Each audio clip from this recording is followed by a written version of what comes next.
A single decision, made in seconds, can decide the fate of nations. Not a weapon, not an army, just a choice. From a general who marched elephants over impossible mountains, to a president who chose diplomacy over annihilation, these are the 12 greatest military decisions that changed history.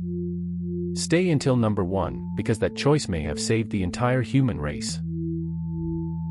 We are counting down from number 12 to number 1, from ancient gambles on horseback to modern decisions made with the fate of the planet on the line. Every one of these choices could have gone the other way. Number 12, Hannibal's decision to cross the Alps. Rather than face Rome's navy at sea, the Carthaginian general chose to march an army, and its war elephants, over freezing, near impassable mountains that no one believed an army could cross. Hannibal set out with an army of tens of thousands of soldiers, cavalry, and dozens of war elephants, aiming to strike Rome directly from the north. The crossing took over 2 weeks through blizzards, narrow icy ledges, and ambushes from hostile mountain tribes, killing thousands before a single Roman was even engaged. Rome had assumed the Alps were a natural wall no army could cross, and had prepared no defenses on that side of Italy at all. By the time Hannibal descended into Italy, his force was battered but intact, and the shock of his arrival threw Roman strategy into chaos. Hannibal went on to win a string of stunning victories on Italian soil, including a devastating ambush at Lake Trasimene. Historians still study his crossing as one of the greatest logistical gambles in military history, a decision that redefined what an army could attempt. Hannibal broke the rules of what was possible. The next commander broke his own army in two, on purpose, to win. Number 11, Genghis Khan's decision to divide his army. Rather than keep his forces together, he split the Mongol horde into smaller, fast-moving columns that could strike from multiple directions at once, overwhelming enemies who could never be sure where the next attack would come from. Mongol armies could split into independent units capable of coordinating attacks across enormous distances, using messenger riders and pre-arranged signals. This forced larger, slower empires to defend on multiple fronts simultaneously, stretching their armies until they collapsed under the pressure. Mongol horsemen were famously mobile, capable of covering enormous distances per day, striking and vanishing before a proper defense could form. Entire cities that resisted were made brutal examples of, a psychological tactic that caused many future targets to surrender without a fight. Within a few decades, this strategy helped build the largest contiguous land empire the world has ever known. Military historians still study Mongol coordination tactics as an early form of what modern armies would later call independent unit warfare. Genghis Khan divided his army to conquer a continent. The next commander charged straight at a king, betting an entire empire on a single moment. Number 10, Alexander the Great's decision at Gaugamela. Outnumbered by a Persian army several times larger, Alexander ignored the wider battle entirely and drove his cavalry in a direct charge straight toward King Darius himself. The Persian army at Gaugamela vastly outnumbered Alexander's forces, fielding chariots, war elephants, and troops from across a massive empire. Instead of matching strength for strength, Alexander spotted a gap forming near the Persian center and gambled everything on a single decisive strike. His companion cavalry smashed through the gap in a wedge formation, aiming directly for Darius's royal position rather than the wider Persian army. When Darius fled the field to avoid capture, panic spread through the Persian ranks, and the vastly larger army began to collapse. The victory effectively ended Persian imperial power and opened the door for Alexander to claim rule over the largest empire the ancient world had seen. Military strategists still cite Gaugamela as a masterclass in identifying and exploiting a single decisive weakness under extreme pressure. Alexander bet everything on one man's position. The next commander bet everything on a single freezing night crossing, when his entire cause seemed already lost. Number 9. George Washington's decision to cross the Delaware River. With morale collapsing and enlistments about to expire, Washington chose to ferry his exhausted army across an icy river on Christmas night for a desperate surprise attack. By late 1776, the Continental Army had suffered repeated defeats, and Washington feared his entire force might simply dissolve within days. Crossing the ice-choked Delaware at night was so dangerous that the operation nearly failed before it began, with boats struggling against freezing currents. The target was a garrison of Hessian soldiers stationed at Trenton, who did not expect any attack during the middle of a harsh winter holiday. The surprise attack caught the garrison almost completely off guard, resulting in a swift and decisive American victory within the first hour of fighting. The victory at Trenton reignited flagging American morale and convinced many soldiers to re-enlist just as their terms of service were about to end. Historians consider the crossing one of the turning points that kept the American Revolution alive during its darkest winter. Washington gambled on one freezing night to save a revolution. The next commander gambled an entire empire on a single frozen country, and lost everything. Number 8. Napoleon's decision to invade Russia. At the height of his power, Napoleon marched an army of over 400,000 men into Russia, believing a single decisive battle would force the Tsar to submit.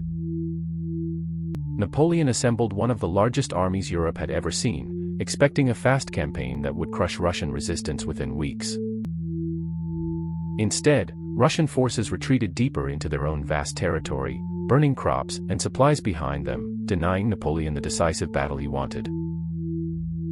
By the time Napoleon reached Moscow, the city itself had been abandoned and set ablaze, leaving his army with no shelter as winter approached. Facing a brutal Russian winter with dwindling supplies, Napoleon was forced into a catastrophic retreat that stretched over hundreds of freezing miles. Of the roughly 400,000 soldiers who marched into Russia, only a small fraction survived to return home. The catastrophic losses shattered the myth of Napoleon's invincibility and emboldened the rest of Europe to rise against him. Napoleon's ambition-frozen empire. The next commander's decision was not about advancing, but about refusing to give up a single doomed charge.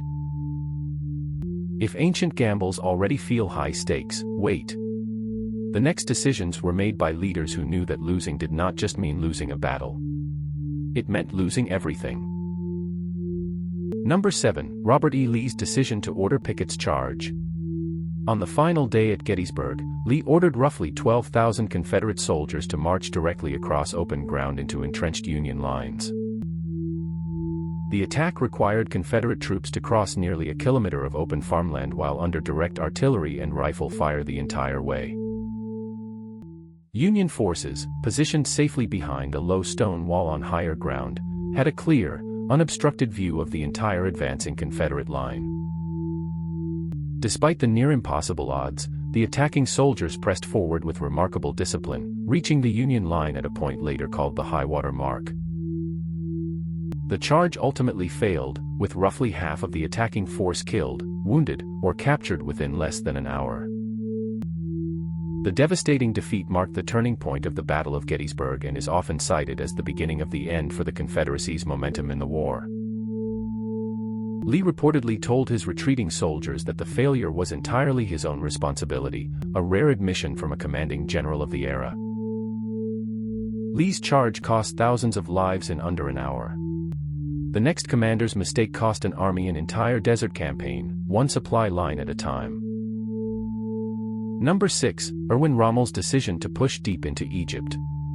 Against the advice of his own high command, Rommel pursued retreating British forces far beyond his supply lines, chasing a decisive breakthrough that always stayed just out of reach.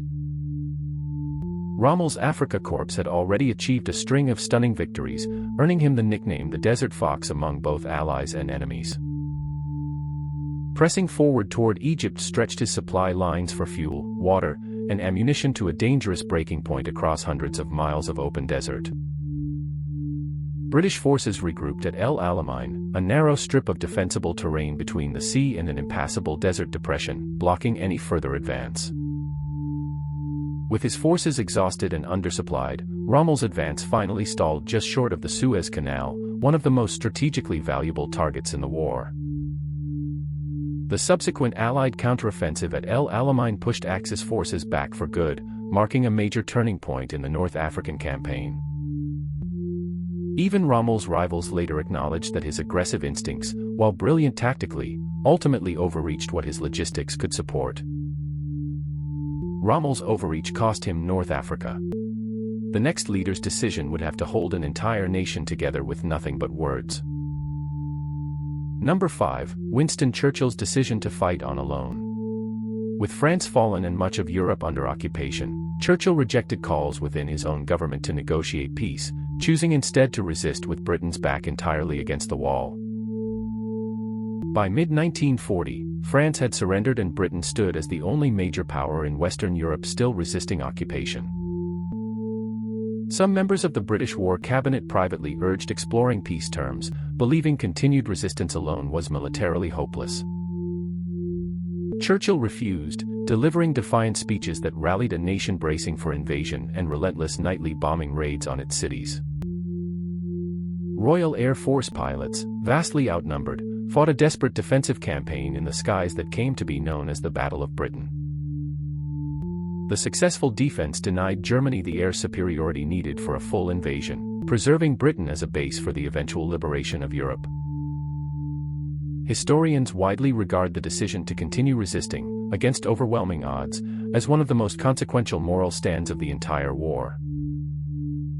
Churchill's defiance kept the war alive for the free world. The next commander's decision would decide exactly how, and when, that war in Europe would finally be won back. Number 4. Dwight Eisenhower's decision to launch D-Day despite a brutal storm. With a narrow window of acceptable weather and hundreds of thousands of lives riding on the call, Eisenhower gave the order to proceed, knowing there was no turning back once it began. The Normandy invasion required an enormous coordinated force of ships, aircraft, and soldiers, all dependent on a very narrow window of tide and moonlight.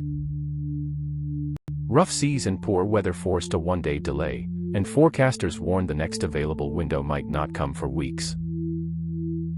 Eisenhower made the final call alone, aware that further delay risked German forces discovering the invasion plan entirely. On the morning of June 6, over 150,000 Allied troops landed across 5 beaches under heavy fire, at enormous cost. Despite fierce resistance, the beachheads held, establishing the foothold that would eventually lead to the liberation of occupied Europe. Eisenhower reportedly carried a handwritten note taking full personal blame in case the invasion failed, a decision he alone would have owned. Eisenhower's gamble opened the path to victory in the West.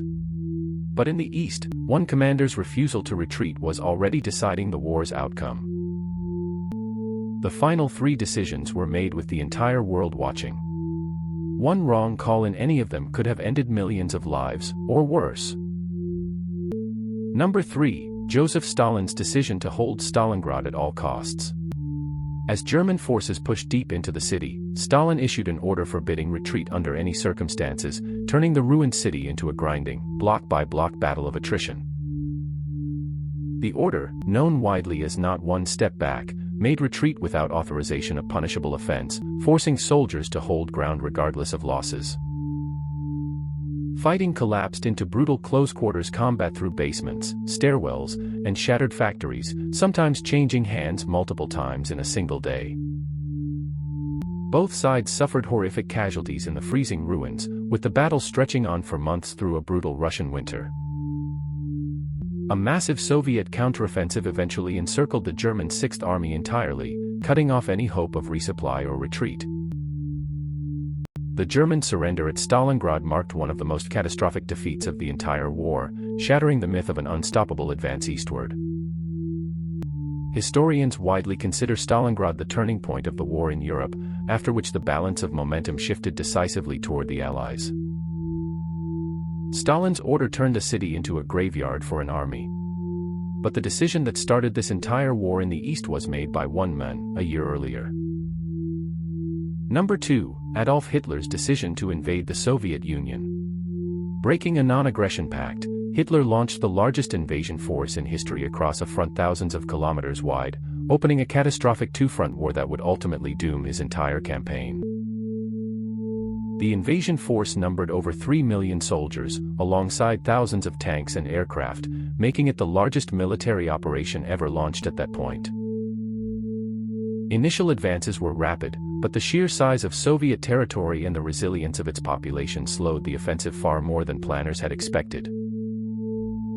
As with Napoleon over a century earlier, An early and brutal Russian winter caught invading forces underprepared, freezing supply lines and equipment alike. Fighting a war on two fronts stretched resources to breaking point, a strategic mistake that historians consistently point to as a fatal turning point. The Eastern Campaign ultimately consumed the majority of manpower and resources for the rest of the war, a drain the Western Front could never fully recover from. Military historians widely regard the decision to open the Second Front as one of the single greatest strategic miscalculations of the 20th century. One man's decision to invade the East doomed an empire. But nearly 2 decades later, a very different decision would decide whether the entire world survived at all. Number 1. President John F. Kennedy's decision to impose a naval blockade during the Cuban Missile Crisis. With Soviet nuclear missiles stationed just 90 miles from Florida, and some advisors urging immediate airstrikes, Kennedy chose a slower, more careful path that avoided triggering nuclear war. American reconnaissance flights discovered Soviet missile sites under construction in Cuba, capable of striking most of the continental United States within minutes. Several of Kennedy's military advisors pushed strongly for immediate airstrikes or a full invasion, warning that any delay only gave the missiles more time to become operational. Kennedy instead chose a naval quarantine, blocking further Soviet shipments to Cuba without directly attacking, buying critical time for negotiation. For 13 tense days, the world stood closer to nuclear war than at any point before or since, as both superpowers waited to see who would back down first.